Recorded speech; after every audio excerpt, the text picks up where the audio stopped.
خب آماده ای؟ من آمادم.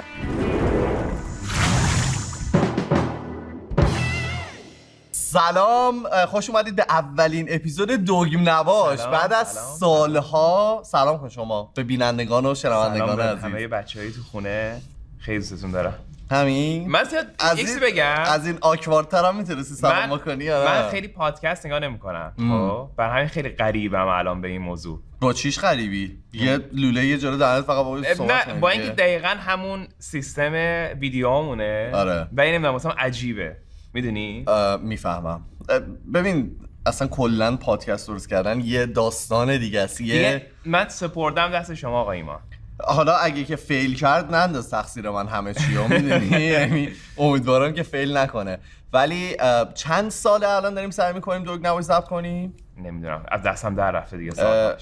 یعنی از اولین استودیومون ما میخواستیم که ضبط کنیم دیگه، یاد باشید چهلشو این سال پیش. از اول احساس کنم تو خیلی داشتی پوش میکردی کانسپت دوگ نباشه، ولی هر چقدر که بیشتر رفت جلو خودم بیشتر و بیشتر دلم یه پادکست میخواد، یه جایی که بتونم حرف بزنم. احساس کنم خود ویدیوام هم تو ویدیوهای کومان نمیتونی، هم توی کانال میا من زیاد یعنی حرف میزنم ولی حرفام همش ریلیتد به موضوع اون ویدیو. هیچ وقت نمیام مثلا درباره چیزی خارج از اون. اگرم حرفی خارج از ویدیو زده شما سایکاتش میکنن، چون که میخوام فقط درباره آخه نه بالیش هم اینه که هم توی مطمئنم تو ویدیو میا هم توی کومان انقدر چیزهای مختلفی پیش میاد که ربط داره به کومان و ربط داره به ویدیو، ولی خودمون دربارش صحبت نمیکنیم دیگه، چون ویدیو باید سر مدت همون دست کات دوست دارم. همش احساس میکنم که اضافه کاری میشه. یکی از دلایلی همین پادکست همیشه سرم عجیب بود، احساس میکنم که نکنه مثلا علاقه نداشتن حوصله‌شون سر بره. برای همین تو کومان همیشه قطع تو میکنم. پادکست نه تو کومان همیشه قطع میکنم، چون که میگم نکنه آدم حوصله‌اش سر بره، داریم درباره یه موضوع دیگه حرف می‌زنیم. یه کاملا متفاوته، ولی به نظرم نیازه پادکست بیای خودت خالی میگم کنی. من چیزایی که توی ته دلت مونده رو خیلی ایستاد تو دلت. خیلی عصبانیم. میگم هرچی گذشت بیشتر دلم میخواد که بتونم بیام اینجا داشته باشم حرف بزنم درباره مثلا اتفاقایی که میفته. امیدوارم زده نشی ازش دیگه، میدونی؟ امیدوارم که زده نشی ازش. ولی ما شروع کردیم. این اون ستی نیست که اصلا درست کرده بودیم. ستی که درست کردیم مثلا اون بره کامل، ولی خب دیدیم که شاید اینجا شب بهتر باشه. نور نداریم هنوز اینجا درست. کلا تجهیزاتی که برای اینجا میخوای توضیح بدی که نور دادن به یک جا چقدر سخته؟ یعنی فکر میکنی که ما موقعی که اولش می‌خواستیم اینجا رو بگیریم، اول که اصلا میخوای در مورد کانستراکشن اول صحبت کنی بعد برسیم به اون. ما از اول ماه می که میشه اواسط اردیبهشت، 10-11 اردیبهشت شروع کردیم به درست کردن اینجا. اول اینجا دو جای مختلفه. اینو بس نگیم اینو بس دیگه خودت میدونی دیگه بگیم دیگه. اینجا دیگه کاری نمیتونم بکنم. آره دیگه الان دیگه یعنی کات کردن وجود نداره. چیزی که وجود داره این که اینجا 2 جای مختلف بود، یعنی 2 سوله کنار هم بود که ما دیواره بینشو برداشتیم. آخه یه سولش واقعا فایده نداشت اونقدر. بذار بگم اول که اومدیم یه سوله بود، بعد داشتیم حساب کتاب می‌کردیم، داشتیم سعی می‌کردیم همه چیو بچپونیم توی یه دونه سوله. بعد آقای برگشت گفتش که اینجا قبلا باز بود دیگه. از وقتی که اونو بهم گفت که اینجا 2 سوله بوده قبلا باز بود دیگه رفتم بعد اینو باید چیز کنم. آره موقعی که یه اطلاعاتی رو به کوروش میدی باید خیلی مراقب باشی که چی بهش میگی. که آقا منم باید دیگه آره اگر که اگه یه نفر اینجا رو باز کرده خوشحالم اینجا 2 کردیم، چون که اصلا جا نمیشد توی یه دونه سوله. اصلا ببین بستگی داره چی دیگه، مثلا آشپزخونه ما نمیتونستیم این برام که هنوز بچه‌ها ندیدن. آره کلا چیز شده. حالا میگم جلوتر بگو کانستراکشن، میگم چرا اصلا این اسپیس به این بزرگی نیاز داره. آره ما اولش که اومدیم اینجا اینطوریم که خب با وسایل خودمون میتونیم اینجا رو دیگه نور بدیم دیگه. کی به کیه؟ مثلا 3 نور داریم از 3 استودیو قبلی با همونه، چون 2 نور رنگی داریم و میتونیم این کارو انجام بدیم. از یه نه میخواستم نور بخرم، ولی نه مثلا چیزی که الان گرفتیم، مثلا 1/10 چیزی که الان میخواستم بگیرم. بازم میشد نورای خفن نه نمیومد. نه اینم زیادیه یعنی نه الان اصلا زیادی نیست به نظر من. آقا ما دیروز داشتیم به یارو فوش میدادیم تو دلمون که چرا اینا رو کردیم. بهتر یاد میگیرن.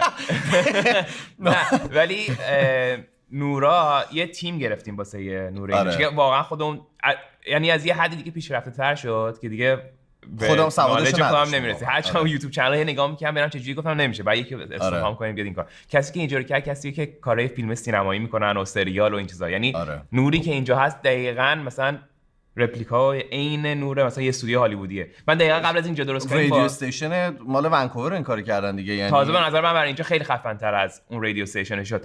قبل از اینکه استودیو رو درست کنیم من و کیمیا رفته بودیم یونیورسال دیده بودیم توی ال. آره. بعد اونجا خیلی برای من خیلی جذاب بود برام که مثلا نوراشون رو چیکار کردن و آکوستیکش همه داشتن تور رو نگاه می‌کردن، مثلا ستای فرندزونیا رو می‌دادن، فقط داشتن نور رو نگاه می‌کردن که اینا چه جینا رو بس کردن. بعد این الان نگاه می‌کنن خیلی شبیه اونجا شده، یعنی یه دونه ست هالیوود دقیقاً اینجا خیلی فقط کوچولوتر. آره ست سیتکام بیشتر می‌دونی، چون همه چی دیگه ست شده و دیگه تکونش نمی‌تونه. فرندزونا اینا اونا شده.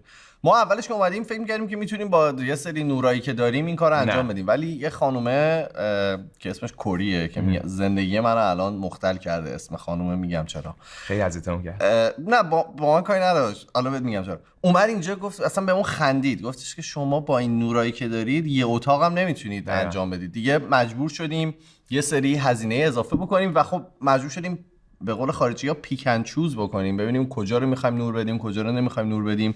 پادکست اون نور نداره، خیلی گرون‌تر از اون که فکر می‌کنم. مثلا الان نزدیک 40 تا نور رو سقفه فقط برای اینکه این سالونی که این ورشو می‌بینین روشن کنه. الان نورا رو قطع کردیم و خیلیاش خاموشه فقط به خاطر اینکه دراماتیک. آره ولی مثلا 40 تا نور رو سقفه خیلی هم همشون داستان دارن و تمپرچراشون و زاویه‌ای که بخوره که سایه تولید نکنن، اصلا یه دنیایه اصلا. آره کلا این درست کردن یعنی کانستراکشنی که ما یه بخشش بود، بخش اصلیش بخشی بود که خود ساختن اینجا بود. چه اون هنوز به ساختن اینجا نرسیدم، میگم حالا ما چی نداشت اینجایی که ما اومدیم. آره دیگه قبل از ما چی بود اینجا؟ نونوایی بود؟ این نه ببین اولش کابینت سازی بوده 2012 که این خاکایی که میبینی فقط بخاطر کابینت سازی است، همه جا خاک بود. اتفاقی که میفته این سری یه پروژه‌ای مثل این که نمیتونسته میبرده کابینت‌ها رو میذاشته اونجا، یه پروژه های رایز داشتن، فلاد میزنه مثل این که کل اسستش رو از دست میده میبنده جاشو. این صابخونه ما میگیرتش. صابخونه ما اینجا سنگبری و پینت شاپ داشته، در واقع چیزهای مختلف رنگ میکرده که این دم و دستگاهی که وجود داره نصفش به خاطر اونه که بعدش ما اومدیم گرفتیم. ولی ما موقعی که اومدیم گرفتیم دیگه خالی بود دیگه، دیوار بود و همین همه چیزو خودمون درست کردیم. کل این ست دورمون واقعا مثلا هر چی که می‌بینی، مثلا اگه سنگ واقعا سنگ، چوبه واقعا چوبه، همه چی واقعی، که این خودش خیلی داستانو سخت‌تر کرد برام. و خب نصفش هم نمیدونستیم دیگه. اگه میدونستیم اینقدر هزینه داره چوب و سنگ من انقدر هرس خوردم. مثلا آجرو این دوتا دیواره این برام آجره. بعد من همینجوری یه تز دادم چون که توی استودیو همیشه تو ستامون پشت اون آجر. آره آجر، ولی خب فکر دیگه اینجا آجر داشته باشیم ولی بیا مثلا یه ذره بهترش کنیم، آجر واقعی بذاریم. اون موقع من همینجوری این تزو دادیم، بعد رفتیم جلوتر. آخر سر به ما چیزو دادن، بیلو دادن که چقدر هزینه‌اش میشه. اولش به ما نگفتن. بذار خب من اینو بگم، ما رفتیم دنبال آجر، رفتیم اینجا گشتیم و فلان اینا، پیدا کردیم آجر مورد علاقمون رو و چیزی که می‌خواستیم و بعد اینطوری دیدیم که مثلا میشه $1000 مثلا. بازم اینجوری دیدیم که مثلا اینطوری دیدیم که بخریم نخریم، مثلا دیواری آجری بزنیم فلان. آره مثلا شاید خیلی گرون باشه، فقط یه دیوار رو بیا آجر کنیم و اینا. دیگه گفتیم نه دیگه میخریم، ما که داریم هزینه رو میکنیم میخریمش. آقا ما اینو خریدیم هزینه نصبش شد مثلا $7000. نه آقا اگر اول می‌رسم غلط بکنم اصلا آجر نمی‌خواستم، هر چیز دیگه می‌ذارم به جای اون. آره بابا ولم کن. ولی خب $8000 سنگم چند هزار دلار نصبه. سنگه حالا به غیر از نصبش و اینکه بازم دوباره سر سنگه هم همین بود، چون که اینا همش یه جا اومد نصب شد در واقع. ما بعداً آره یعنی ما رفتیم همه رو یه جا ما رفتیم همه رو خریدیم و اینجوری گفتیم اوه $3000 پول سنگ شد، $4000 پول آجر شد، اشکال نداره ولی جاش خیلی خفن میشه.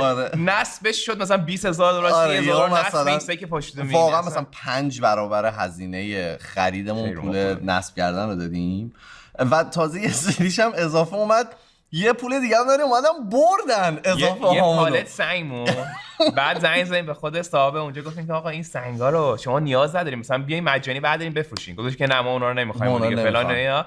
بعد گذاشتیمش اول که ایمان گذاشت مثلا چقدر $500 بیا اینو برداریم. آره من گذاشتم یه جایی هست مثل فکر کنم مثلا سایت دیوار، یه روی فیسبوک روی کریگزلیست و اینا یه جایی اون که هیچ کی نیومد. گفتم بابا اینو مجانی بذار. بابا چیزی نیومد چیه؟ یارو به من مسیج زده میگه که سنگاتون رو خیلی بد اینستال کردن. آقا یعنی چی؟ یارو اینستالر بوده، عکسامون رو دیده میگه اینا خیلی بده. گفتم آقا سنگو میخوای یا نمیخوای؟ بعد گفتیم بذاریمش مجانی کی بیاد برداره. آخر صفحه فکر کنم مثلا $500 دادیم یکی بیاد ببره. فقط برد سنگامون رو انداخت دور. سنگیم. آره خلاصه کانستراکشنمون اول که هم زمانی خیلی بیشتر از اون چیزی بود که ما فکر می‌کردیم. آره هم هزینه‌ای خیلی اینو شنیدم که هر کسی که تو کار بازسازی و کلا رنوویشن و ساخت و سازه همیشه اینو همه مشترک داریم با هم که هم بیشتر همیشه طول میکشه هم گرونتر. یعنی هیچ وقت نشده یکی که راضی باشه از یه پروژه‌ای که انجام داده دقیقاً همون. ما راضییم از راضی بودنش که آخرش راضی، ولی هم بیشتر شد هم طولانی‌تر شد هم هزینه‌اش بیشتر شد. خودمونم خیلی عوض کردیم نظرمون رو دیگه. یعنی مثلا یه چیزی رو درست می‌کردیم میگفتیم خب نه مثلا اینو نمی‌خوایم. آخه یه سری چیزا رو کاغذ خوبه ولی وقتی که انجام میشه تازه میفهمی که خوب بوده یا نبوده. ولی بازم خیلی حالا نمیدونم اون شماتیک اولی که شما کشیده بودین رو اگه تصویرشو داری بهم بده. خیلی باز شبیه اون چیزی شد که روز اول توی ذهنمون بود. آره شب مثلا تعداد پنجره هامون یه ذره بالا پایین شد، شلفامون یه ذره اینور اونور شد، ولی خب ولی الان خیلی از قیافش راضیم. فقط دکورش مونده دیگه. دکورش یه ذره مونده که دکور گرون ترین قسمتشه فکر میکنم. یعنی تو میخوای بری چه میدونم یه چراغ بخری انتوان باید بدی چه میدونم یه ما اولش می‌خواستیم یه پمپ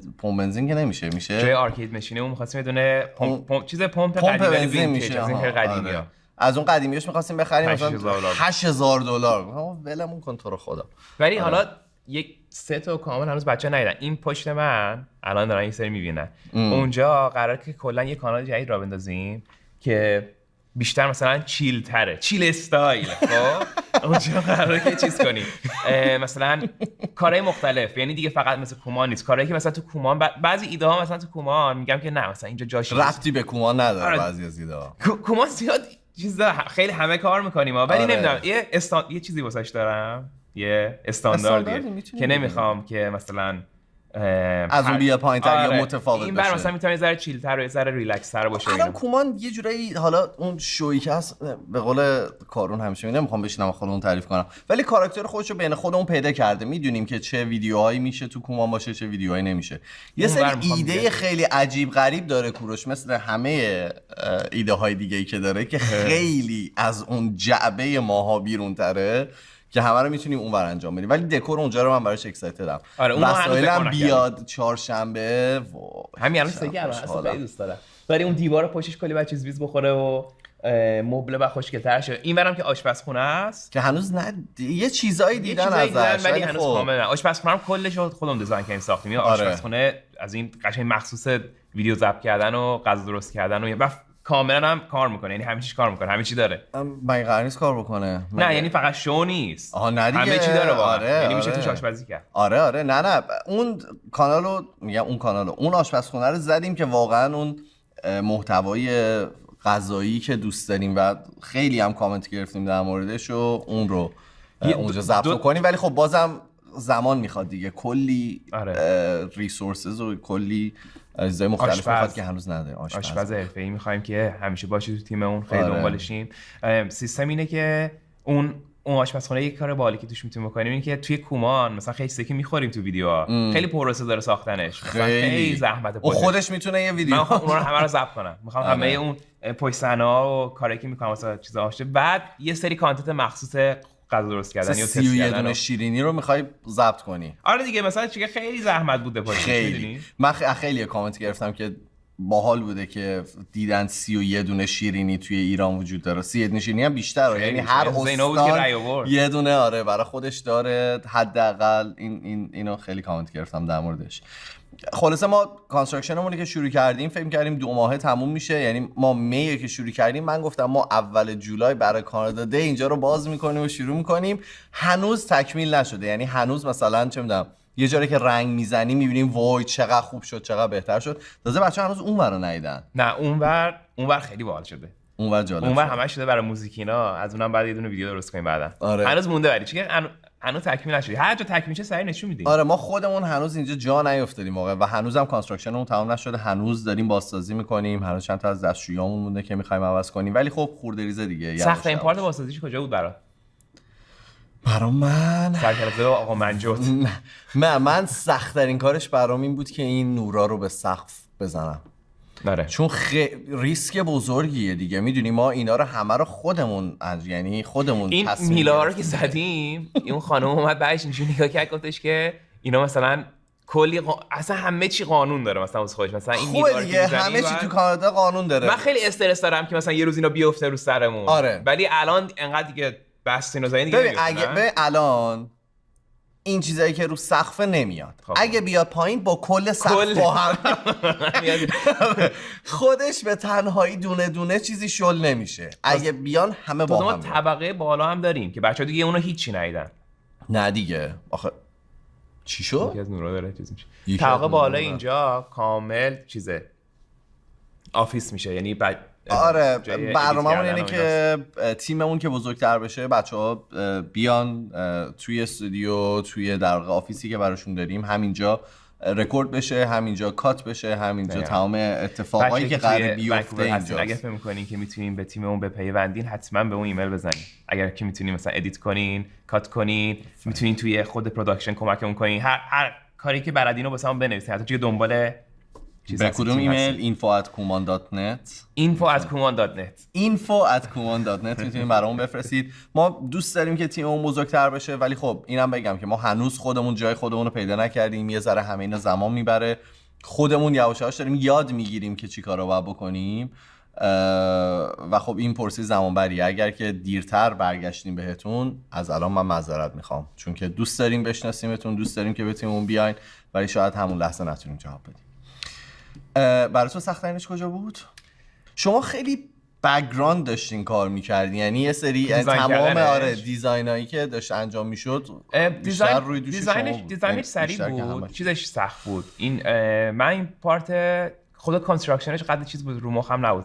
همین چیدن دوربینا و زاویه‌ها تازه بعد از این که قبل کانستراکشن تصمیم گیری ذره سخته. آره. چون مثلا مثلا این دور این چه رنگی باشه، اون چه شکلی باشه، این هی فکر کنی که مثلا بعد آخه آدم نمیخواد دوباره کاری کنه. آره. همش استرس داشتم که مثلا الان این رنگ این با اون میاد، اون شکلی خوب میشه، این اونجوری. الان من میتونم با 50% این هزینه یه استودیو عین همین در بیارم. یعنی میدونی اینقدر اضافه خرج کردیم؟ نه اضافه خرج نکردیم، خیلی تجربه به دست آوردیم دیگه. این هست. یعنی من هیچ وقت ما این در این اسکیل نبودیم. ما هر موقع میرفتیم اینجا داره کوچیکه.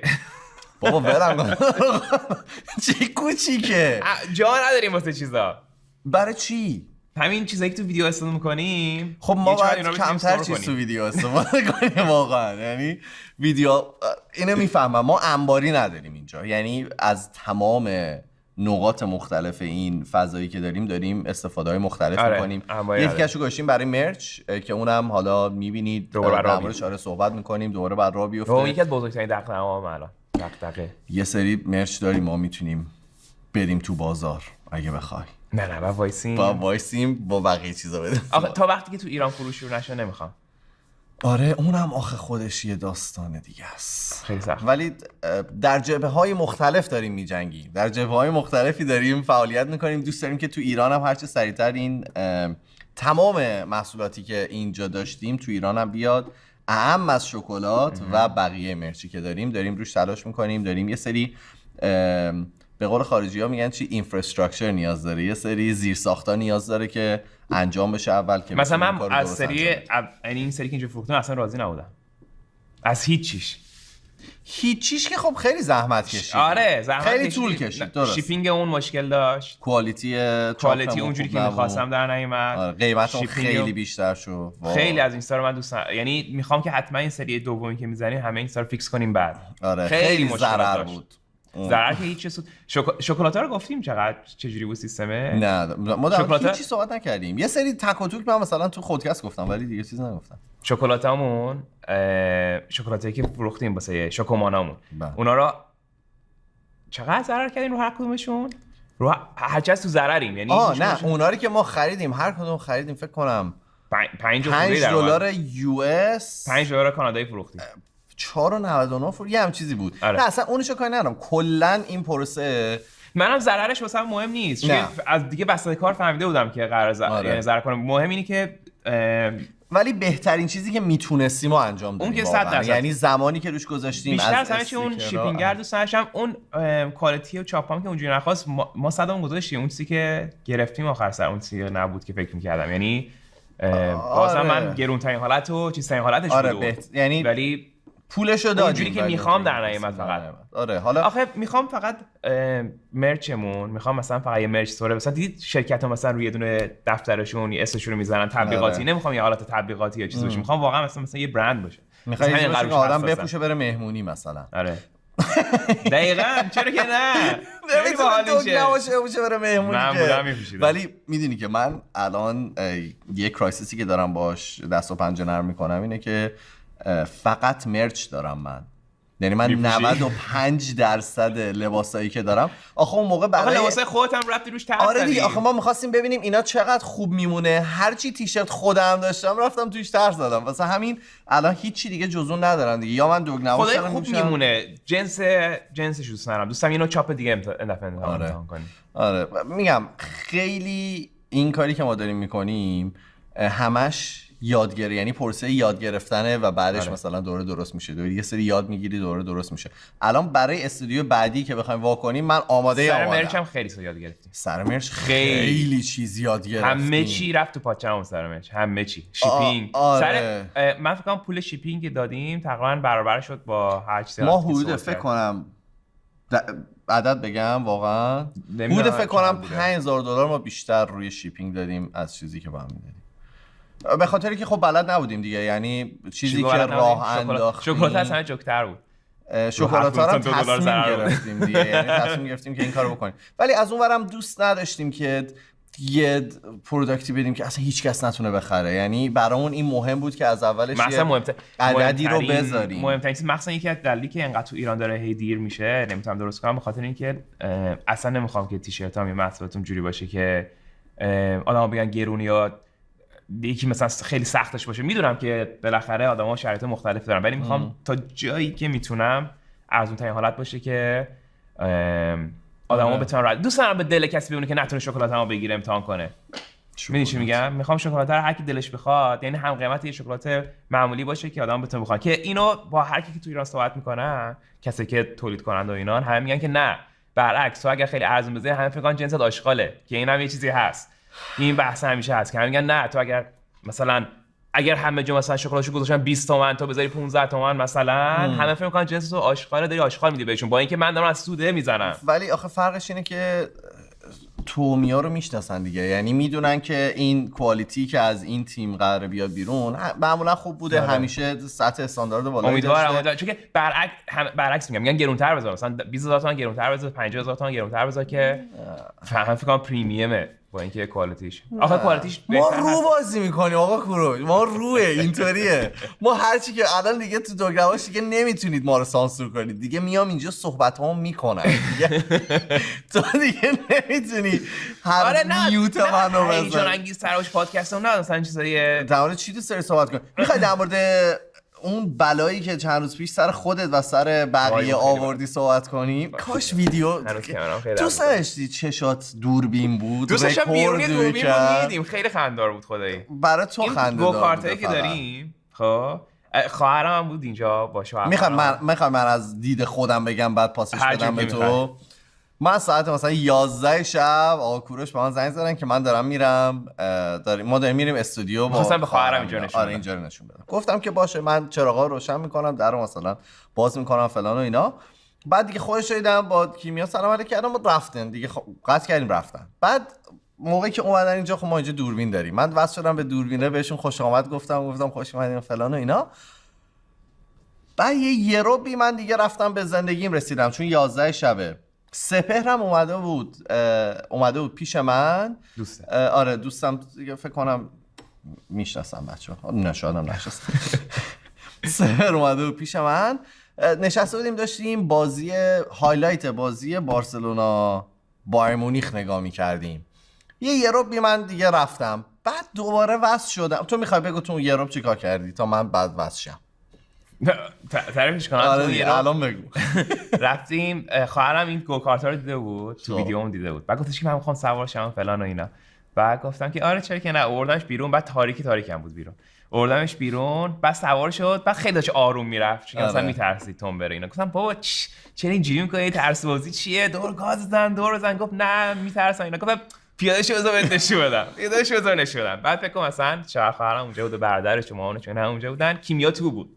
آره کیمیا تو بود. بعد من سوار شدم و خواستم مثلا دیگه پوز بیام دیگه. مثلا دیگه ته گاز دادم. فرموندم یه دریفت خفن کردم. همه اینجوری که چه خفنی را گفتم تازه وایسا. تازه این به چپ حالا بیا به این ورش. آره حالا بذار به این ورش دور بزنم ببینی.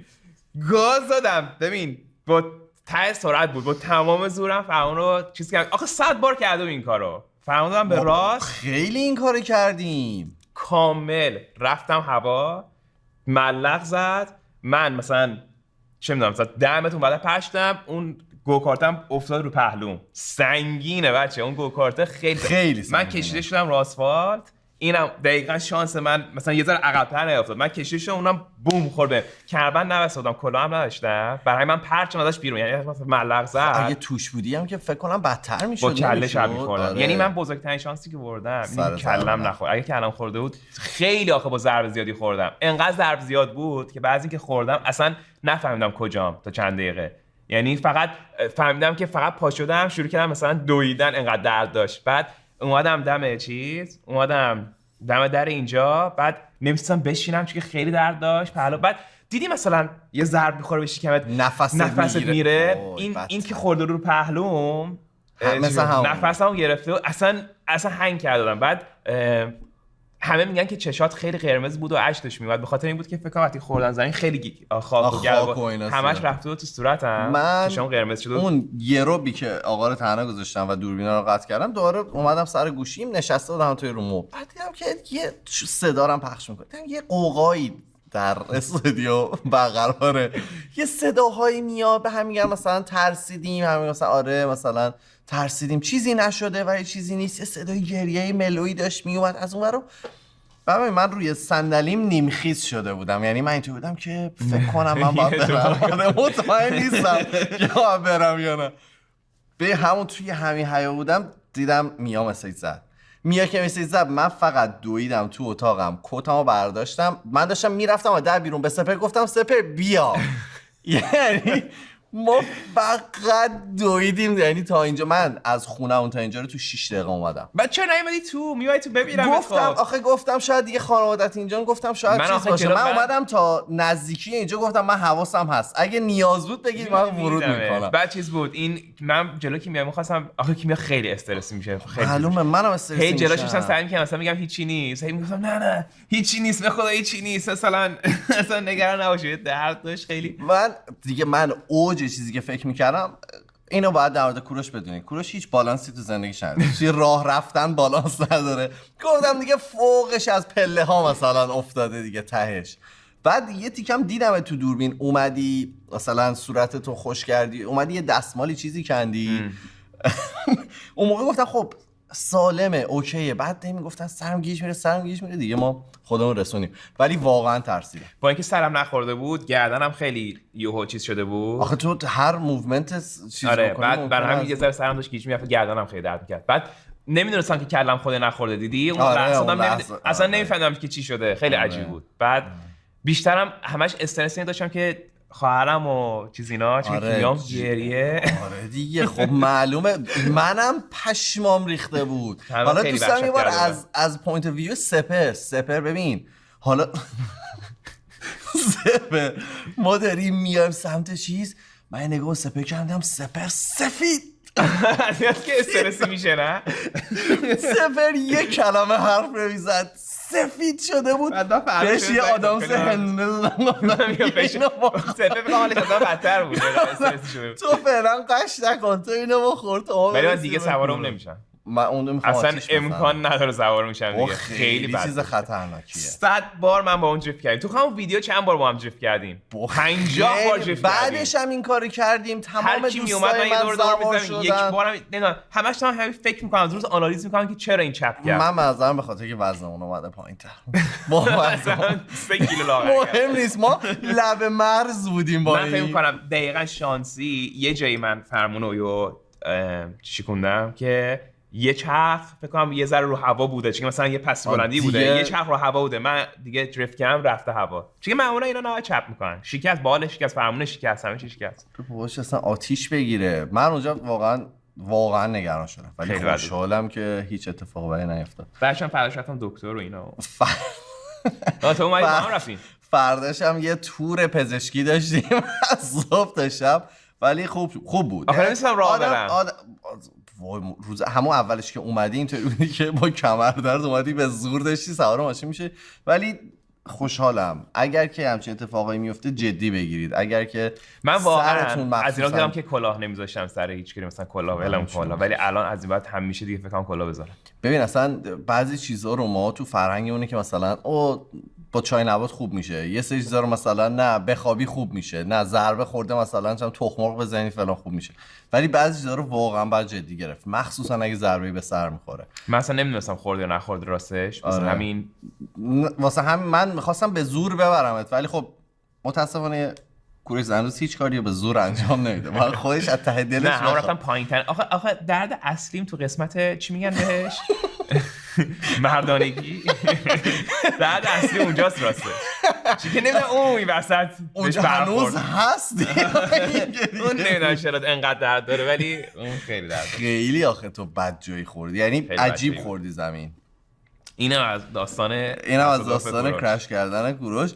تو تصادف واقعی تصادف کردید حالا با ماشین؟ من با ماشین نه، من چند بار به من زدن فقط. چقدر شدید؟ آخه شدید به ماشینم زدن، ولی خودم تا حالا تصادف نکردم. من شدیدترین چیز تصادفی که توش بودم، ما ایران یه دونه 206 داشتیم، بعد یکی زد از پشت به سپر ماشین، شاسی ماشین جا خورد، یعنی بستن کشیدنش از دو طرف این شاسی برگرد. اون بدترین چیزی بود که قشنگ رفتم جلو، ولی توی تصادف جدی نبودم. تصادف دیدم جلو ما ولی نبودم. خیلی بده واقعا. ببین واقعا تون رانندگی نکنین، بچه‌ای که رانندگی میکنین واقعا نکنین. من خیلی آروم رانندگی میکنم، بله، با اینکه عاشق تون رفتنم واقعا. بعد این باوره که دیر رسیدم بهتر از هرگز نرسیدم. ولی واقعا تون رانندگی نمیکنم، خیلی کار بدیه، خیلی اشتباهه. آره واقعا حیفه. من نمیدونم اینو میدونی یا نه، من یه بارم با موتور خوردم زمین. من موتور رو بچه‌ها هر روز به ایمان میگم که نکنه. میدونی واقعا نمیارزه. میدونی که تو منو زدی زمین یا نمیدونی اینو؟ من تو رو نزدم زمین. جات موتور چی داری میگی؟ نمیدونی اینو داستانش تو نمیدونی. ما توی یه دونه بیلدینگ با هم دیگه زندگی میکردیم قبلا و من اون موتور سفید قدیمی همو داشتم اون موقع. یه دفعه داشتیم از در پارکینگ با هم دیگه میرفتیم، ما اون موقع هم دیگه رو نمیشناختیم اصلا، ولی من یادم تو اون جیپ رو داشتیم از این رمپ پارکینگ با هم دیگه میرفتیم پایین، این دره یهو اومد پایین، تو ترسیدی زدی رو ترمز، منم ترمزم گرفتم همون رو خوردم پشت سر زمین.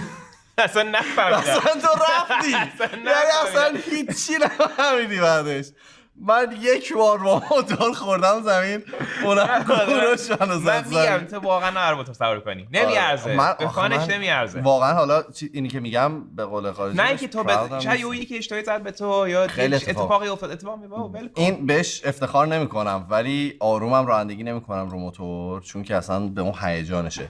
ولی هر دفعه که سوار موتور شدم توی فکر کنم مثلا 6 ماه گذشته نزدیک بوده یکی بیام بزنه. خب نکن دیگه. آره. مگه نه اون نمیارزه. آب داریم. بله. اوه فقط بازش نکردم. اینو خوردی از این آب آقا ایمان؟ فکر نمی‌کنم. می‌خوام برات یه دونه بذارم برای آب. آره این باش. تو با بچه‌ها صحبت کن. آره خلاص بچه‌ها موتور سواری نکنین، با اینکه مطمئنم خیلی فانه. تون رانندگی نکنین. مثل پیرمردان پادکست. خب این براتون برگشتیم. میخوای در مورد من خیلی چیزا میتونم حرف بزنم. اتفاق دیشب رو بذار برای بچه‌ها بگم. اینکه بعد از اپیزود ما میاد دیگه 100%. آره فکر کنم این بعد از اپیزود کوما میاد. ما اپیزود آخر کومان اگه دیده باشید اپیزود هالووین رو ضبط کردیم. الان بک‌گراندم به خاطر همون اگه وحشتناکی دارم میبینم بک‌گراند منو ببینید به خاطر اپیزود هالووینه که اینقدر وحشتناکه میونه. ما یه کمپانی هست اینجا باشون صحبت کردیم و در تمیز نگه داشتن استودیو به ما کمک میکنن، هفته یه بار میان. ولی خب به ما گفته بودن که یعنی من ازشون خواسته بودم که هم قراره بیان به من اطلاع بدید. ببین دیشب ما از اینجا که داشتیم میرفتیم، ما رکورد کردیم ولی استودیو رو همونطوری خوفناک همونطوری گذاشتیم بمونه. مثلا من یه سری از این سر دلقک ها همونطوری گذاشتم جلو در ورودی، چون فکر کردم خودم دفعه بعدی قراره بیام تو. شب ساعت 11:50 یهو نوتیفیکیشن اومد که یه نفر تو استودیوه. اولین اتفاقی که من نزدیک به سکتم، یعنی فقط ممکنه یه اتفاقی بیفته من رفتم دیگه. نگاه کردم یه آقای هندی این وایساری داره آجیل میخوره. اومده آجیل آجیل نه چیزش من این دوربینه رو که چک میکنم وقتی ایمانم داره چک میکنه میفهمم، چون مثلا تو اپش که هستی دوربین تکون میخوره میفهمم که ایمان داره دوربین کنترل میکنه. بعد خدا بود دیدم که آقای اومده اینجا داره آجیلا رو براش آجیلا رو نگاه میکنه، بعد قشنگ چشش میافته به دوربین، بعد سعی میکنه بره پشت به دوربین که مثلا فکر دوربین نمیره، بعد همون موقع ایمان دوربین رو میچرخونه صاف و آقا اینجوری داره آجیلا رو میخوره دوربین رو میبینه. خیلی ویدیو کامیکالیه. من این ویدیو رو حتما میذارم، ولی فکر نمیکرد که این دوربینی رو به چرخ بدبخت معذب کردی فقط زیرش وایساده بوده. بعد چراغام همه خاموش بود چون چراغا رو روشن نکرده بود. آخه هنوز دیدی چراغامون باید گرم شه تا روشن بشه. زده بود ولی این دوربینا هنوز نفهمیده بودن که چراغامون روشن. چون نایت ویژن بود، چرا چشاش روشن. آره ویدیوشو میذارم برای آنجا که ببینن. آره دیشبم خیلی ما یه چند تا از این شب اینجا خیلی ترسناکه. خیلی ترسناک. شب اینجا خیلی ترسناکه. سر و صدا هم میاد، اصلا یه خوفی داره. خیلی میترسم من شبا. من اصلا یه بار شب اومدم اینجا که یکی جا گذاشتم بیام وردارم، اصلا وحشتناکه. نمیدونم چرا اینقدر ترسناکه.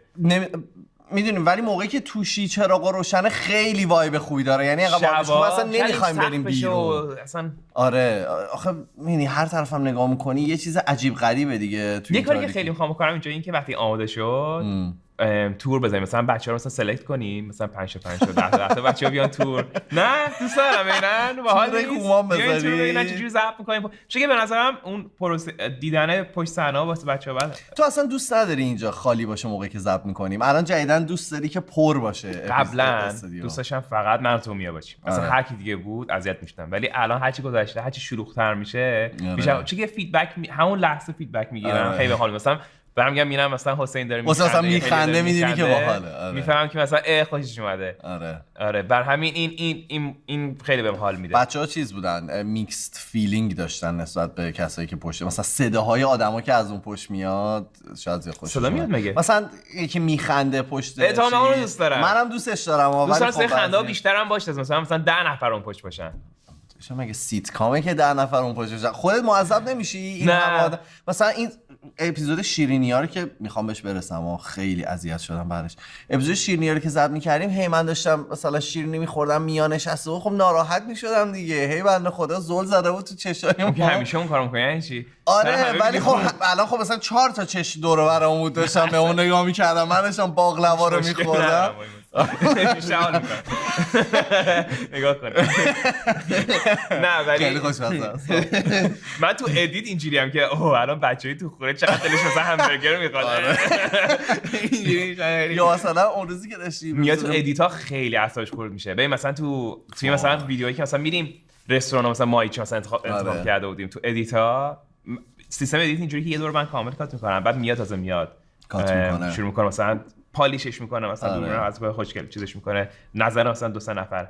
بعد هر وقت که ویدیو غذاییه اینجوری واسه اینجوری قطع میکنه، مثلا ویدیو مایچه بود قشنگ اینجوری، مثلا بعد از 5 دقیقه مثلا 2 تا مایچه من مایچه میخوام چیز میکنه چی میگن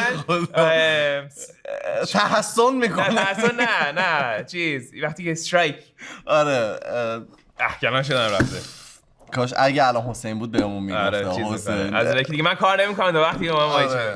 بعد خیلی فانیه. برای مطمئنم بچه‌ای تو خونم دقیقاً اینجوری هم 100%. من خودم بعضی موقع اپیزودهای کومانو میبینم اذیت میشم، یعنی من باید موقعی که سیرم کومان ببینم، چون اگه سیر نباشم اذیت میشم. حالا سر غذا اونجوری نیستم واقعا یه کاری بکنم بچه دلش میخواد، هدفم اون نیست، ولی مثلا تو کلی ولی این کارو میکنم، ولی تو کلیتش دوست دارم که ویدیوهام باعث شه که بچه‌ها مثلا یه کار جدید بکنن، یا مثلا یه چیزی رو تست کنن، یا مثلا بابا خیلی مهمه، خیلی برام دوست دارم این موضوع رو. ببین یه اتفاقی که من خیلی ناراحتم ازش اینه که توی مینستریم میدیایی که توی ایران وجود داره هیچ کدوم از اینا تبلیغ نمیشه. یعنی من اگر که به خاطر کومان و در واقع شایان و این تیم خودمون نبود، من در مورد نصف چیزایی که تو ایران داره اتفاق میفته اصلا نمیدونستم. من کجا مثلا مثلا چون این همه جشن داریم کی به ما گفته بود؟ تو هیچ کدوم از کتابای درسی ما در مورد جشن‌های مختلف اون واسه مهمه که چیزای جدید هم یاد بگیریم. بعد چیز جدای اون مثلا دیدی مثلا دو تا با هم بازی می‌کنی، دوست دارم که مثلا یکی اونو مینه بره با رفیقش، با برادرش، با خواهرش، با مامانش، با آجی، هر کی بره اون بازی رو سعی کنه مثلا خوش دوست دارم که کلا اون چیز باشه، چون خودم اینجوریم. خودم خیلی اگر که ببینی مثلا خوشت بیاد مثلا میگم مثلا منم میخوام این کارو بکنم. من دوست دارم که منم اون تاثیر داشته باشم که حالا، ولی دوست دارم اون تاثیر خیلی خوب باشه. یعنی نمیخوام که یعنی آدم‌ها رو به چیزای خوب چیزای بعدم مگه میتونی همین موتور سواری شما خواهیم مثلا نه تعلیقش بکنی انقدر واقعا داری میگی همین گوکارت خیلی کاری که میکنی نه بچه بکنن. آره کارهای خطرناکی هم میکنیم، خیلی کارهای خطرناک بعضی موقع میکنیم که واقعا شما فقط باید ببینید و از حماقت ما لذت ببرید. آره ولی اگر که ویدیومو دیدین و گوشتتون شد ببخشید بچه‌ها از الان، ولی دست خودمون نیست، ولی ما ادامه میدیم این کار. میخوام برسم به این شیرینی‌ها. من الان یه مدتیه که دارم سعی میکنم وزنمو کم بکنم. کومان نمیذاره چی به اونجا میرسیم. در مورد اینم صحبت کردم امروز. ما از موقعی که فهمیدیم که ویدیومون قرار وایساده باشه دیدیم که خب تمام هیکلمون میفته و این زشته دیگه. یه روز با هم یه روز تستین دور میره گذاشتیم اینجا و هم دیگه اینجوری که گفتیم ایمان لاغر کنیم فکر کنم. آره فهمیدیم که اصلا این ظاهری که الان اون موقع جلو دوربین هست و دیگه اگه میز جلوش نباشه خیلی میز خدای خیلی خوبه و سعی کردیم وزنمون رو کم بکنیم و من خب داشتم یه روند خوبی رو داشتم پیش میرفتم و شکر نمیخوردم و داشتم مثلا وزنم داشت کم میشد و فلان و اینا. نمیتونم با من در مورد نون صحبت نکن. نون و برنج نمیتونم کم کنم، همینی که هست. حاضرم برم بدوم ولی نون و برنج. خیلی بد غذا میخوری. من خیلی بد غذا میخورم. تا موقعی که رسیدیم به این شیرینی‌ها ببین اصلا اونقدر شکر خوردن احساس میکنم دوباره در من آنلاک کرد. منو دوباره شکر رو در بدن من آزاد کرد دیگه. ما که اینجا خب مقدار شیرینی که خوردیم خیلی زیاد بود. من تازه رفتم خونه شروع کردم باقلوا خوردن. اینطوری بودم که من نیاز ریسی شیرین بخورم اونو برم پایین. نه اصلا احساس کردم اعتیاد پیدا کردم بعد از این همه قندی که بهم رسید. چون مثلا شاید واقعا 3 هفته بود که بهم قند نرسیده بود. منو کومان بعضی وقتا لجی میکنه. میدونی چرا؟ مثلا رژیم گرفتم خیلی دارم سعی می‌کنم لاغر کنم. بعد مثلا میام تو اون اپیزود مثلا کلی مثلا چیزای شیرینی یا مثلا چیپس میخوریم یا مثلا چیز میخوریم. بعد اینجوریام که من که دیگه خراب کردم جام میخوام پیتزا بخورم دیگه. آره دیگه خراب میکنه داستانمو. آفرین. اراده ندارم اونقدر. حالا من از اون ور ما توی خانوادهمون یک دونه اسنیچ پیدا شده. آره.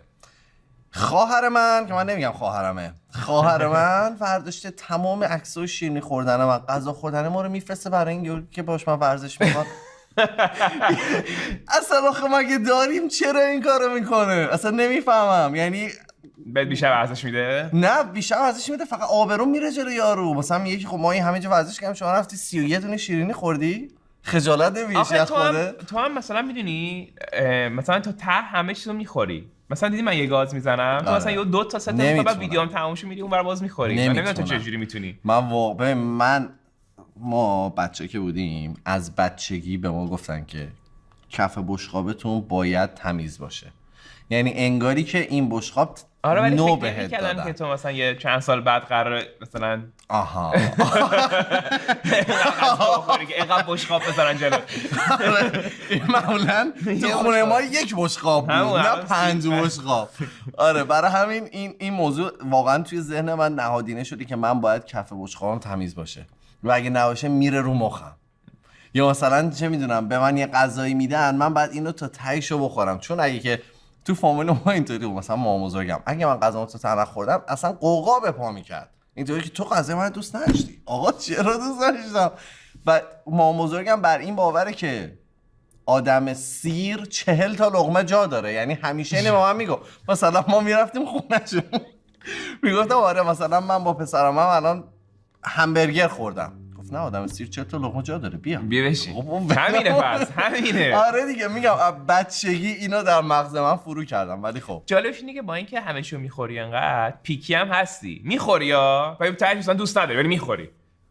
آره مثلا آدمایی خب که مثلا حیف بد میشه. غذان یا پیکیان و این چیزا نمیخورن. نه تو میخوری ولی مثلا آره. میگی دوست نداشتم. ولی من از موقعی که با تو گشتم پیکی شدم دیگه تو خیلی چیزا، توی بهداشت، توی آره من توی همه چیز.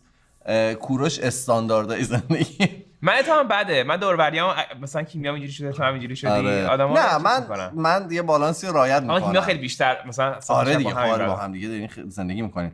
برای همین من موقعی که با کوروش آشنا شدم اصلا سطح بهداشت و غذا خوردن و همه چیزم متفاوت شد. من یه کوچولو وسواسی ام و این رو همه چی اینش خیلی عجیبه، خیلی سلکتیو ام. مثلا چی حساسی نیستی؟ خیلی چیزا حساس نیستم. مثلا یه چیزی که حساس نیستم. میفهمم. مثلا خاک حساس نیستی بهش؟ نه مثلا خیلی چیزا اصلا کلا حساس نیستم.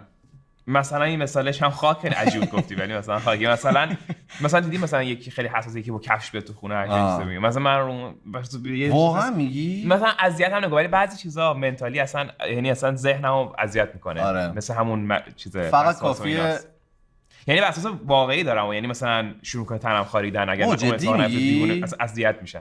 پس این ادایی که در میاری واقعا اتفاق میفته. ریز مثلا یعنی دستام بعد بشورم حتما قرار نیست بخورم. آره دستام کلا خیلی من نمیشستم دیگه چون من به واسطه که فامیلیم دست پاکه واقعا بر این باور بودم که اصلا نیاز نداره. ولی خب موقعی که با کوروش آشنا شدم چیزام همیشه خیلی تمیز و آره نه چی تمیزه؟ چیزام خیلی تمیزه. هیچ تمیز نیست. ببخشید من از اون استودیو اولی که بلند شدیم تیکه تیکه هندونه داشتم جمع می‌کردم. آره نه گفتم میگم روی چیزای از اون هندونه‌ای که ما ترکوندیم وسط اپیزود. من مثلا توی سیاه خارجی ها نمیفهمم که چجوری شاید بعضیام اینجوری باشن مثلا با لباس بیرونش میشینه رو تخت خیلی واسم سخته.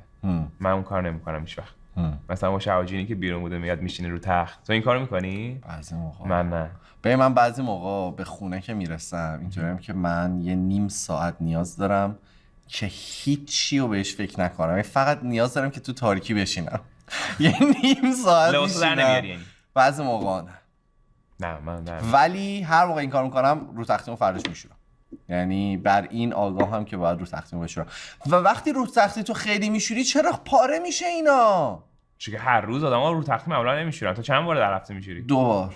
نه من 2 بار در هفته نمیشورم. آقا رو تختی‌ها واقعا کیفیتی که من میخوام نداره آقا. چقدر گرونه؟ خیلی گرونه. رو تختی که ببین از وقتی که از سنباده یه ذره نرم‌تر میشه خیلی گرونه. یعنی اگر که سنباده بهت میدن ارزون اوکیه ولی قیمتشون واقعا الکی زیاده اینجا. مثلا همین رو تختی اینا پرده چرا انقدر گرونه؟ یه سری تو دنیا نمیفهم دلیل گرون بودنش چیه. آره خیلی زمان بعد کووید خیلی گرون شده. الان مثلا یه بهونه‌ای بود بعد از کووید هر چیزی که گرون میشه. تو وسواس خاصی داری؟ نداری زیاد.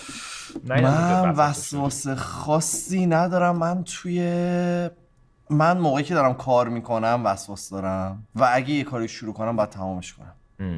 یعنی مثلا شروع میکنم یه زدم به دیوار اگه وسطش ول کنم دیوونه میشم تا صبح.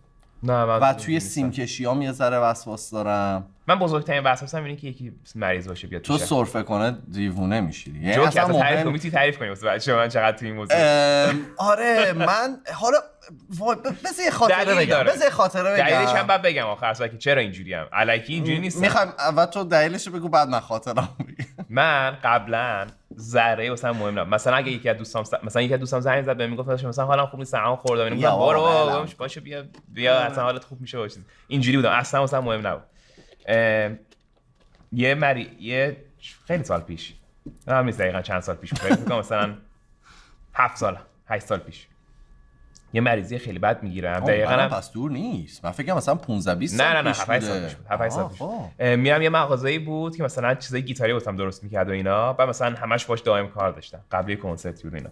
بعد رفتم پیشش بعد خیلی بد مریض بود. بعد داشت بهم میگفتش که واسه من مریضم و نه اینجا. گفتم نه بابا چی میگی؟ من میام اینو کارونو راه بندازیم اینا. رفتن اینا مریضی ازش گرفتن. مریضی سرماخوردگی بود. نه نمیدونم چی بود. فقط حالش خیلی بد بود. نه یعنی چیزی که نشون میداد مثل سرماخوردگی بود. بعد مریضی رو گرفتم و اوکی در مریضی تو نکنه بعدشون بیاد در مریضی نه حرف بزنن. نه بابا بعدتون نه مریضی رو گرفتم بدترین مریضی بود که تو زندگیم گرفتم. بعد مثلا 7 ماه 8 ماه با هم موند. یعنی نه با هم موند که مثلا یه سرفه ریزی با هم موند، نه مریضیه باهات دائم هر هفته دکتر بیمارستان اینا که اینا بفهمن چیه. آخر اصلا هیچ کی نفهمید چیه.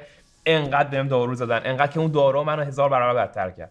انقدر بهم دارو، انقدر من حالم خوب نبود که رفتارم و اخلاقم و کلا عوضم کرد. یعنی من بعد از اون 7 ماه تبدیل شدم به یک قبل از اون 7 ماه یه آدم دیگه ای بودم. بعد از اون 7 ماه الان آدمم که الان داری می‌بینی. قبلش خیلی آدم ریلکس تر و شادتری بودم تو زندگیم. جایی دارم میگم اصلا انقدر منو عوض کرد. شادتر اصلا غیر قابل تحمل میشه دیگه. بعد از اون مریضی من این تمام وسواسای من از اونجا اومد. قبلش اصلا من ذره به هیچی چیز ندارم. بعد از اون این شروع شد، تو کووید هم بدترش کرد. ولی قبل از اون بعد از اون دیگه اینجوری شدم که من دیگه کنار ببین یکی واقعا یکی سرفه میکنه دیدی دیگه من رفتارم دیگه چجوریه، اصلا چیز ندارم. یکی سرفه میکنه من اصلا میرم از اونجا میرم، اصلا هر جا باشه وسط مهمترین کار دنیا باشه خدافظ من میرم. چون که بعد از اونم نمیدونم سیستم ایمنیم چجوری به هم ریخته چی شده. هر دفعه که من سرما میخورم یا هر مریضی میشه دیگه به اون سرماخور دیگه ساده نیست، یه ذره اذیت دهنم صاف میشه. همیشه یکی 2 ماه اذیتم. بعد از کار میافتم، از ویدیو درست کردن میافتم، از زندگی میافتم.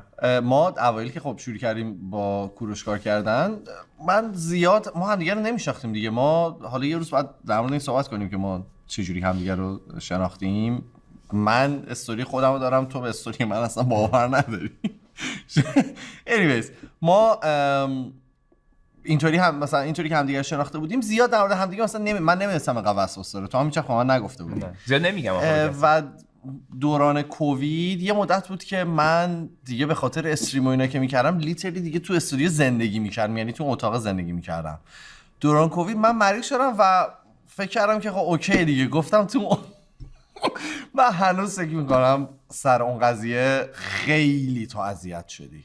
نه خیلی خب آخه بهت گفتم آره میدونم، ولی همین که مثلا بخوای وایسش بکنی خیلی چیز آکواردیه دیگه. نمیدونم آخه دیدی که زیاد توی این موضوع چیز نداره. آخه انقدر خوشحالم که نداری، ولی من ازت معذرت میخوام از تو و میام ازت میخوام که اون شما رو اصلا تو شرایط گذاشتم. خیلی من تست من مثبت نشد هیچ وقت، ولی کل خانواده من تستشون مثبت شد. ببین خودشم داشت 100% خودشم کووید بود. کووید بود دیگه، کل خانواده‌ات کووید دارن، تو هم داشتی دیگه. من تستم مثبت نشد آقا کوروش، همیشه تست مثبت نمیشه. تستم مثبت نشد، ولی من گفتم خب من دیگه تو اتاق میمونم و مثلا اونجا خودم رو قرنطینه میکنم و اصلا کووید بودنش هم مهم نبود اصلا. آره کلا مریضی نه میگم اگه که معمولی بود که هیچی. من کووید مثلا الان ایمان از من حساس‌تر روی من. آره. که مثلا یکی که سرما خود نیاد پیش من چی میدونه اگه من سرما خورم یهو 2 ماه نیست. من مثلا اولین چیزی که هلیا موقعی که می‌خواستیم ازش بخوایم که بیا صحبت کنه گفتم هلیا هر موقع دیدی یک ذره احساس می‌کنی سرما خوردی نمیای. اگه کس دیگر هم ما استخدام کردیم دم در وای میسی اینا رو اول یه کووید چک بگیری بعدا میان تو. آره. یکی از دلایلی هم که بعدن که رفتم آزمایش بیشتر دادم که خیلی مریضیام سخت میشه چیه، گلبولای سفیدم 1/3 آدمای عادیه. آره این بده. آره کمتره. آخه هم کمخونی دارم هم کمخونی هم داری؟ عزیزم کلا من یه اشانتیونی از همه مریضی‌ها دارم میدونه، همه چی رو یه تجربه کردم. ولی آره میفهمم. ببین من شاید اولش اگه مثلا به من میگفتی که من مثلا حساسم شاید متوجه میشدم، ولی وقتی که با یه مریضی عجیب غریبی دست و پنجه نرم کردی مثلا یه داس 100% عوضت میکنه. منم که جندوست، یعنی اصلا شیرازیام یعنی معروفم به اینکه جندوستم. منم اگه که جای تو بودم خیلی بدتر میکردم. واسه دیگه هم فکرم توی کانال میاد گفتم بچه‌ها مثلا یه سری چیزا یه جا میذارم به همونجا باشه. واقعا تو هیچی رو یه جا نمیذاری؟ هیچکی نمیفهمه. هیچکی نمیدونه چیو میذاری یه جا. کیمیا میفهمه چی مثلا این میاد ایستیمو جابجا میکنه دوباره میارم همونجا میذارم. یه سری چیزا نه یه سری چیزا با اینکه مثلا درست نیست مثلا اسم تو دیدی عوض نمیکنم. وای دیوونه دارم میشم. من دارم دیوونه میشم از این موضوع. یه سری چیزا عوض نمیکنم. آخه میدونی چیش خیلی اذیتم میکنه؟ آقا من توی گوشی کوروش بگم دیگه ایمان داد خودکست من سیف شدم. همونه هیچکی اسمش عوض نمیشه. ولی حسینه. حسین از اول حسین زد. آقا من چرا نمیتونم ایمان باشم؟ یکی اون من حسادت میکنم الان به اینکه ایمان خالی نیستم. تقریبا 90% کاری که زندگی میکنم وقتی میکنم دیگه تغییرش دیگه نمیدم. تمومه. ولی آدما دور و بریام نمیفهمن. مثلا این خودکسرتو میفهمیش که چند بار بهم گفتی. ولی همین دور و بر اون اگه دقت کنی یه سیستم تغییر کرده. الان این امروز این اتفاق افتاد. ببین ما از که شروع کردیم ما نمیتونیم میزمون رو صاف بذاریم. یعنی این میز همیشه گذاشته میشه به بهانه مختلف چیزش میکنم. این میز کج میشه و ما دوربین رو نسبت به اون یه کاری میکنیم که صاف به نظر بیاد و این همیشه میره رو مخ من که این میز کجه. من همیشه میام میز صاف میکنم دوباره برش میگردونه به همون حالت. ولی اینم هست برای اینکه فکر نمی‌کنی دیگه زیادی چیز نیستم رد ندادم. مثلا فکر کنم مثلا من اینو میذارم اینجا و عادت هم میگه اینجا. تو اگه اینو برداری بذاری اونجا اصلا از دست ناراحت نمیشم یا مثلا بره رو مخم. اصلا خودم فقط مهمه که وقتی میذارم پس من خیلی میرم رو مخه. من خیلی میرم رو مخه. هرچی اینو بیشتر توضیح بدم آدما بیشتر نه به نظر من اوکیه که آدما مثلا بعضی وقتا خیالم راحت میشه وقتی یه کاریو که من باید اون کارو بکنم یکی دیگه میاد درستش میکنه که من میگم آخیش من که نمیتونستم این اومد کرد حداقل. میفهمی؟ خیلی سخته. میفهمی یا نه؟ میفهم چی میگی. نه مثلا من عادت دارم همیشه اینو بذارم اینجا خب ولی با اینکه دوست ندارم. این مثال ساده است. تو بیا اینو برداری بذاری جای درستش من اینجوری میشم که آخیش چیگه من نمیتونستم اومد این کارو کرد. میفهمم چی میگی. خیلی عجیبه. یعنی من اگه میزو درست کنم صاف کنم دوربینا رو بچینم شما راحت میشی دیگه نگران دیگه. من الان از کنار میز رد شدم یه ذره کج بود صافش کردم این درست بود چرا تغییر نه ولی جدی سر میز اونجوری نیستم واقعا. میز رو آهنجی که درست بود گفتم 3 ساعت تنظیمش کرده درست نیست هنوز کجه. یه سری دیگه اونجوریه. ولی آره نه من وسوساتو میفهمم. من اگر که بدونم نه مشکل نیست. هر کسی یعنی منم مثلا سر یه سری چیزا اینطوری ام. من مثلا یه عادت خیلی عجیبی که دارم نمیدونم بگم یا نه ولی من هر موقع که میرم دستشویی برش برم همون باید برم همون حتما. حتی شماره 1 اصلا کلا مهم نیست. من باید برم یه بادی شاور بگیرم بعدش. اصلا مهم نیست. نه و موقعی که مثلا تو استودیو هم اینطوری بگم من بیرون از خونه خودم معمولا دستشویی نمیرم. منم نمیرم. آخه من در طول روز کم دستشویی میرم کلا. ما چجوری به اینجا رسیدیم؟ ولی اینطوری هم که مثلا من شده 3 روز بریم یه جا و من دستشویی نرم. نه دیگه 3 روز مگه میشه؟ از دوستان بپرس. چیگه به همون بری فقط به خاطر همون؟ اصلا کلا ناراحتم. با دستشویی مشکل داری؟ خودمو دوست دارم. سختته. خیلی واقعا بر این باور هستم که مهمترین جای خونه آدم دستشویی. میتونم بفهم دستشویی جای مهمیه ولی در این حد من نیستم اصلا. آره ما تو مشکل داری. من نرمالم تو مشکل. آره به هر حال آدما میگم واسه همین میفهم آدما روش‌های زندگی خودشون دارن یه سری چیزا میره رو مخشون. مثلا خدا بیامرز با بزرگ من همیشه عادت داشت کنار یه صندلی داشت که صندلی خودش بود مستقیم رو به تلویزیون و کنار اون صندلی همیشه دستمال کاغذی داشت و من مامانم اینطوری بود که تو مثلا این درست نیست که همیشه کنار دستمال کاغذی باشه. تو بعد مثلا دستمال کاغذی جاش اینجاست تو هر موقع میخوای بری بعد بری از اونجا ورداری. ولی من برای این باورم که اگه قرار من همیشه اینجا بشینم دستم کاغذی من کلا هر کاری که به بقیه آزار نرسونه. یعنی من احساس می‌کنم این چیزی که من دارم حساسیت و این وسواسایی که دارم احساس می‌کنم به بقیه آزار نمیرسونه. نه اگر بفهمم داره به یکی آزار میرسونه آزاری نمیرسونه. ببین شاید مثلا اگه یه وسواسیتی داشتم که باعث میشه دور و بریامو آزرده کنه اون رو دوست نداشتم. نه من به نظرم اگه دور و بریات با تو آزرده ببین زندگیشون رو نمیتونید مثلا خیلی سخت بکنی ولی اگه دور و بریات آدمو دوست داشته باشه مطمئنم هستش. ولی حساسیت اینجوری مثلا خب من حساسیتم حالا جوریه که شاید نکنه ولی شاید یکی یه جوری دیگه است که مثلا باعث میشه که دور و مطمئنم رو مخش هم هست این موضوع. ولی مطمئنم که بقیه هم دیگه با کسی که دوستش شد اگه شاید جلو آدمای جدید سخت باشه. کلا این حساسیت‌ها میدونم چیزای مختلف زیاد هست. آدم جدید زیاد می‌بینی؟ یعنی من نه زیاد. منم اصلا نمی‌بینم دیگه. یعنی من یکی از چیزایی که اتفاقا چند روز پیشم داشتم نمی‌شه صحبت می‌کردم من همش تو یعنی من یا تو استادیوم یا تو خونم. هیچ جای دیگه نمیرم که بخوام آدم جدید ببینم. یعنی اصلا توانایی دیدن آدم جدید ندارم دیگه. یعنی اصلا وقتش هم ندارم، چون که آدم جدید وقتی که فقط به واسطه این نیست که آره یه نفر دیدیم تمام شد، اگه بخوای مثلا تو زندگی باشه باید وقت بذاری، آره باید انرژی بذاری، این درستش اینه دیگه. ولی اصلا واقعا نمیتونم، یعنی تواناییشو دیگه ندارم. برای همین آدم جدیدی هم نیست، با همینایی که اصلا دیگه اخلاق گند منو میدونم و با همون میرم جلو. آره خدا رو شکر. منو نمیدونم، من فکر کنم الان خیلی از بچه‌ای که مثلا دوستامونم الان مثلا اگه این پادکست رو گوش بدن فکر کنم اولین بارشون باشه این چیزای منو بشنون. آره زیاد نمیدونم که من کلا آدم پادکستی نبودی از اولش، یعنی اون خودکست هم به زور اومد. من راستشو بگم مثلا اول پادکست احساس کنم این انجینم راه نیافتاده بود، ولی الان تازه میخوام بشینم. آره طول میکشه. من میدونی برای چه انجینم از اولش راه افتاده؟ من قبلش از خودکست اومدم. من اصلا 4 ساعت دارم پادکست. اصلا خوشم اومد. چقدر میتونم حرف بزنم؟ الان مثلا 1 ساعت اپیزود. خب چقدر به حرف بزنی؟ هر چقدر دوست داری. آخه خیلی پراکنده حرف نزدیم، نباید مثلا سر یک موضوع بیشتر حرف می‌زدم. ببین نه همه چی گفتم یا توی روز. من میتونم ایزیو بگم. من یه سوالی پرسیدم تو توییتر که اگه خدا بخواد اولین اپیزود داریم میریم ضبط کنیم، چون 700 بار گفتم اینو، چون ما می‌خواستیم دوگنوایی ضبط کنیم و هیچ وقت نمیشد.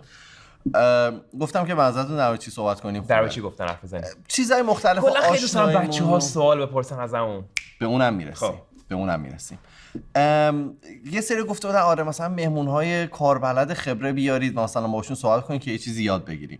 من بر این باورم که بعضی موقع اصلا شما نیست چیزی یاد بگیرید، اصلا با این دید هر موقع بری یه چیزی رو نگاه بکنی اصلا خستت میکنه که من نشستم که یه چیزی از اینا یاد بگیرم.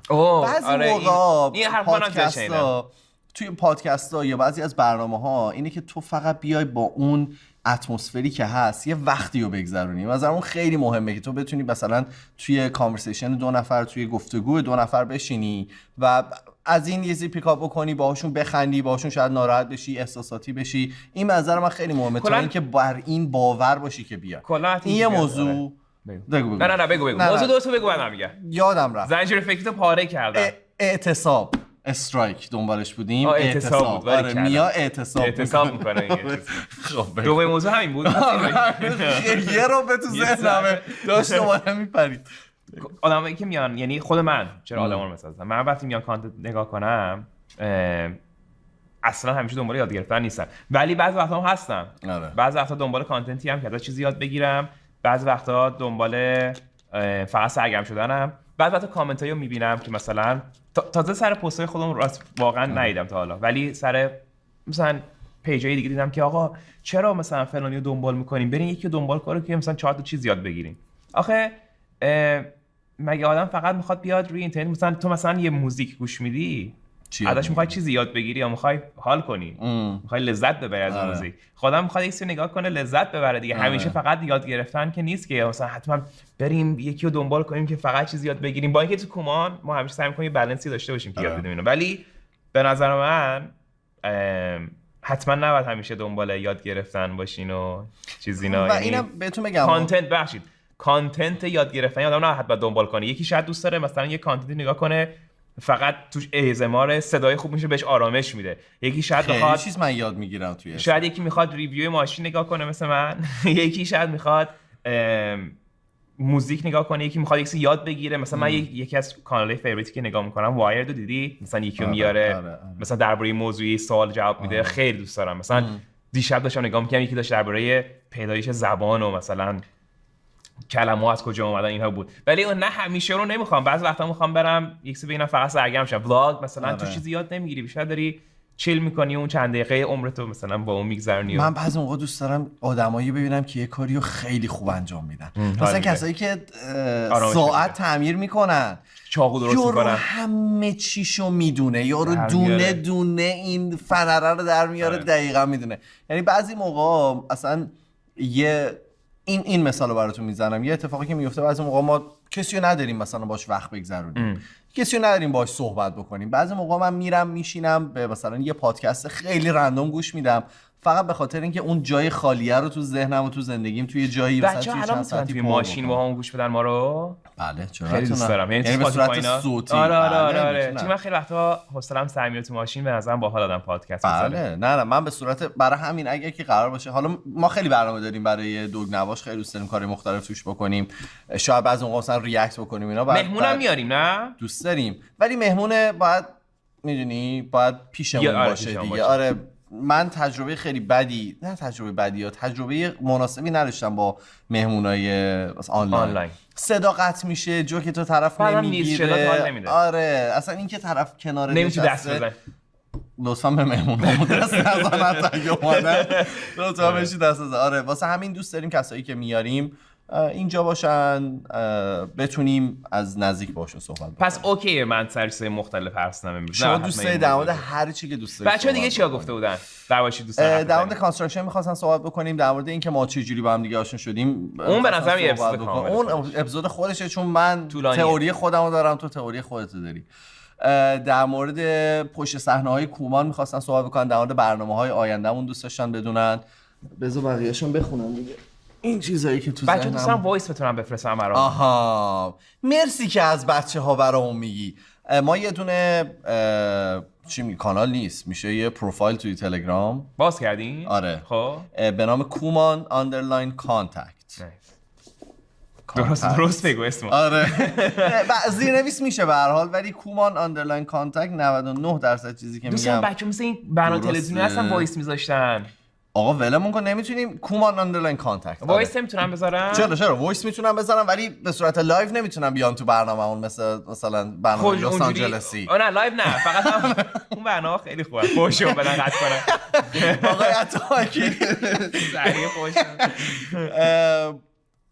نمیتونن لایو برام، ولی میتونن برام وایس بذارن. در مورد خودش دوگ بازی خودشون میتونن صحبت بکنن، در مورد دوگ بازی بقیه اطرافشون میتونن صحبت کنن. اگه سوالی داشتن میتونن از همون بپرسن.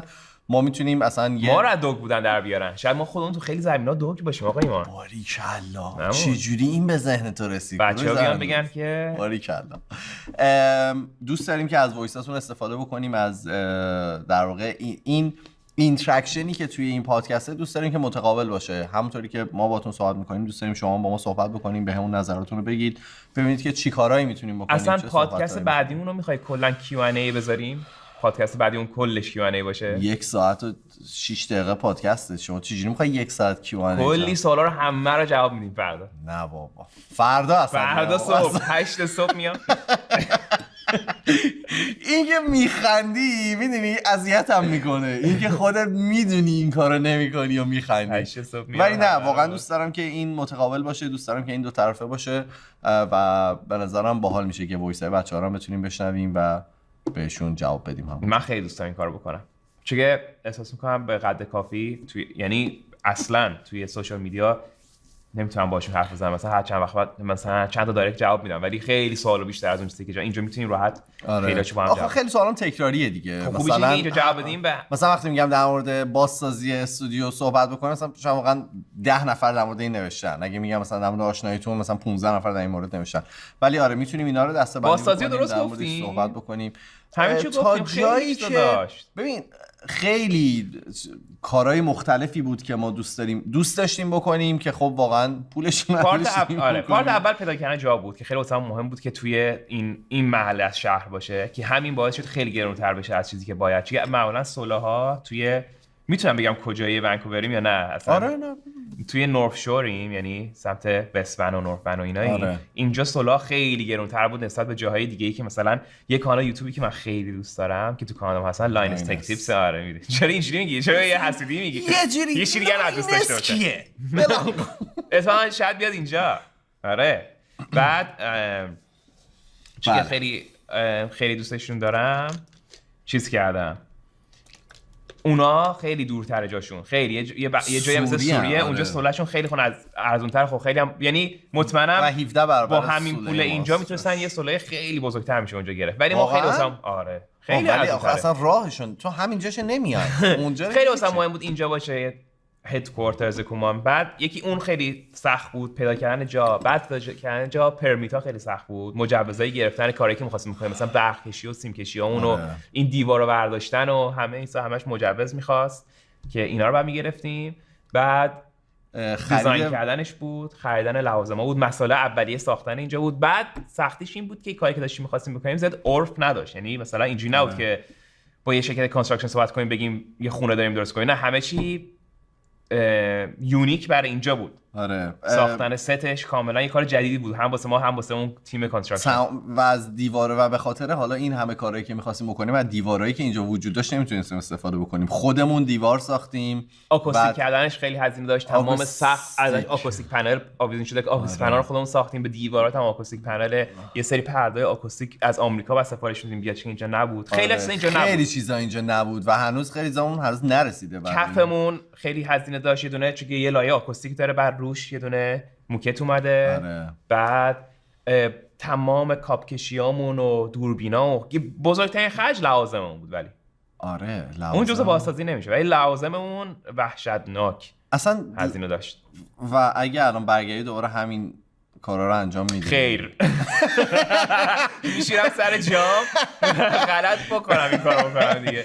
ولی یه قدمی بود که میخواستم بردارم دیگه، که کومانو دوست دارم که از اولش هم می‌خواستیم، یعنی ما از روز اولی که ما با هم دیگه صحبت کردیم در مورد سوله داشتن و در مورد اینکه یه دونه استودیو خوب داشته باشیم صحبت راستش دوست دارم کومان یه روزی بزرگتر از من و تو و میا باشه.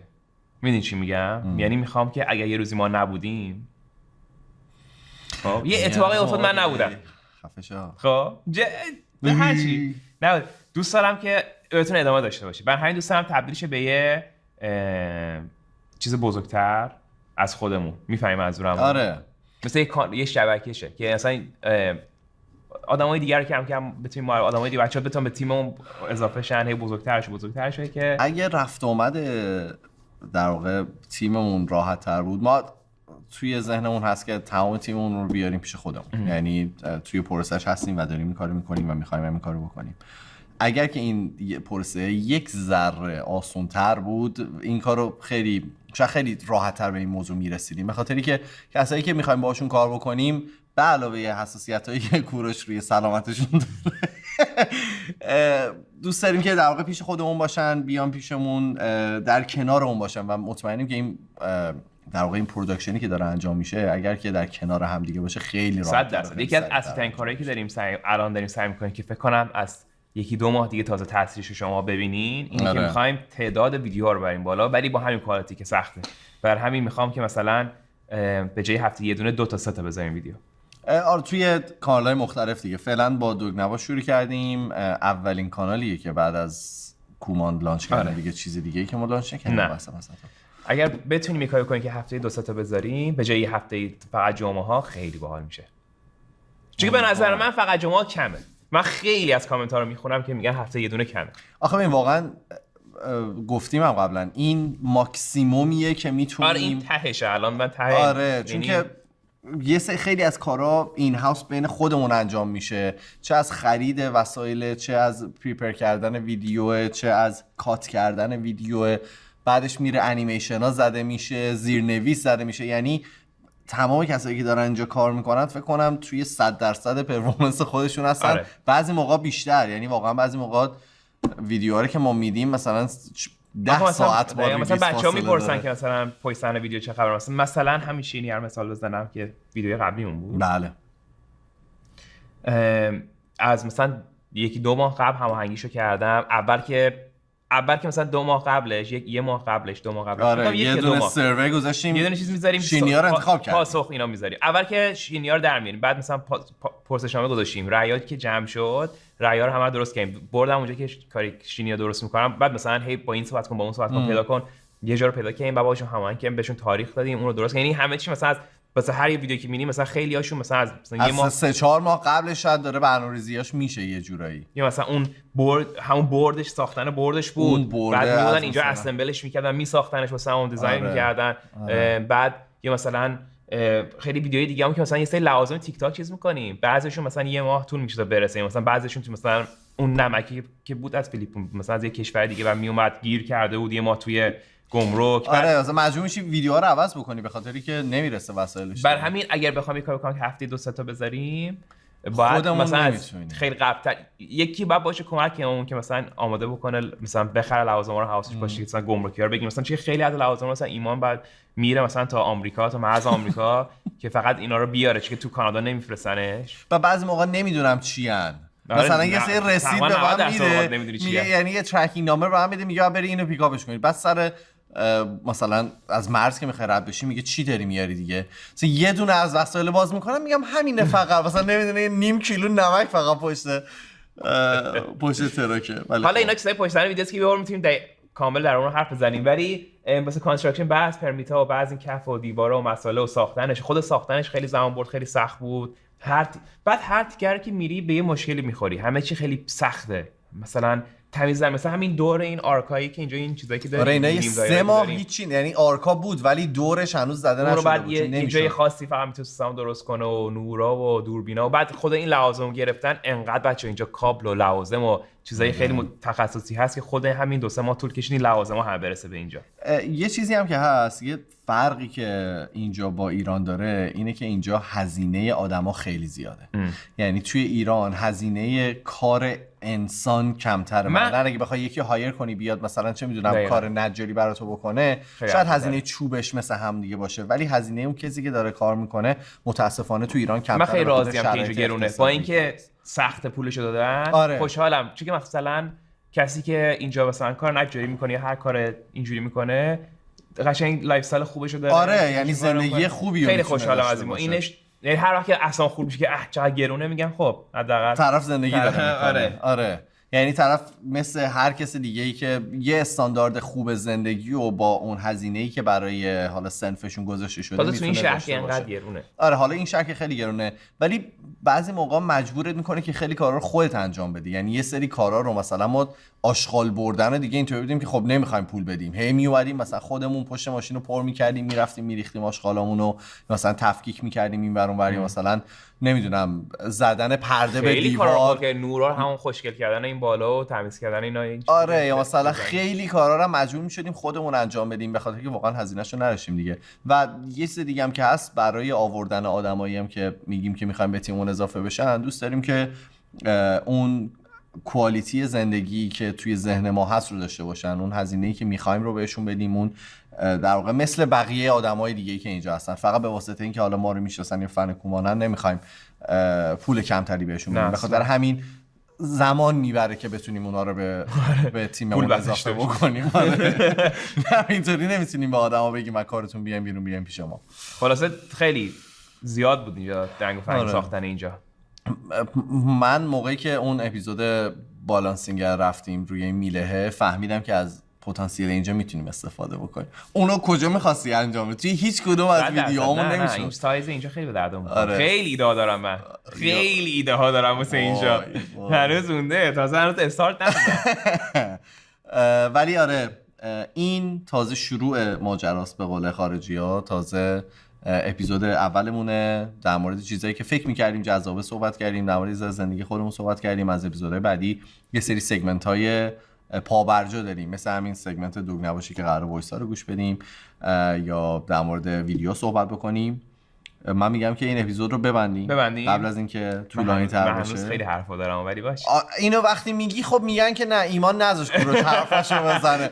بگو. برو صفحه نه. خب آخه اولین بارم تو پادکست هم مثلا احساس می‌کنم مثلا 1/100 حرفایی که آدم دلش می‌خواد آدم بعد تازه گرم میشه. خیلی تازه دارم یاد دستم. دوست داریم که من اینو توی توییتر هم گفتم، دوست داریم که هفتگی به صورت منظم مثل کومان که روز خودشو داره ساعت خودشو داره دوگ نباشم تا جایی که بتونیم میخوایم پوش بکنیم که همینطوری باشه که هفتگی اپیزوداش بیاد بیرون. هنوز روی روز و ساعتش به توافقی نرسیدیم ولی وقتی که این اتفاق بیفته در موقعی که ریلیز بشه احتمالاً به اونم رسیدیم. دمتون گرم که به ما گوش دادین، دمتون گرم که این همه منتظر این پادکست بودین. 20 خورده هزار نفر فکر کنم سابسکرایب کردن کانال یوتیوبو. ندیدم آخرین بار. نگاه کن دقیقش رو بهم بگو ولی من 20 خورده یادمه. سابسکرایب کردن، منتظر بودن، فکر کنم 1.5 سال برای این پادکست. دمتون گرم واقعا دمتون که ناامید نشدین از ما. قول میدیم که امیدوارم که با این اپیزود ناامید نشده با این اپیزود هم ناامید نشده باشه. قرار رندوم چیزا صحبت کردم. ولی اینه دوگ نباش، همینه، در مورد همین چیزا می‌خوایم صحبت بکنیم، قرار خودمون باشیم، قرار شخصیت خودمون باشه و همین دیگه. دمتون گرم. فعلا خداحافظ. خیلی دوست دارم بچه. بای بای.